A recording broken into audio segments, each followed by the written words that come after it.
Fresh ફ્રૂટની નવી batch ready થઈ ગઈ છે.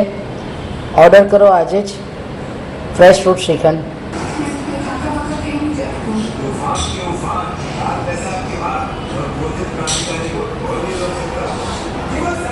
નમસ્કાર, હું છું પિંકી, હું છું રૂપલ. અમે છીએ દેરાણી જેઠાણી પરિવાર. અમે લઈને આવ્યા છે દાણાદાર નેચરલ શ્રીખંડ. કોઈપણ જાતના કલર એસેન્સ પ્રિઝર્વેટિવ વગરનું શ્રીખંડ અમે બનાવીએ છીએ. સાથે અમે બનાવીએ છીએ ઠંડાઈ, દૂધપાક, બાસુંદી અને શિયાળામાં અમે પેર બનાવીએ છીએ. આ વર્ષે સાથે સાથે અમે નવી મીઠાઈ ઉમેરવાનો વિચાર કર્યો છે, તો એ પણ અમે લાવશું. તો મંગાવો, એન્જોય કરો, ફિટ રહો, હેલ્ધી ખાઓ અને ફિટ રહો. Thank you.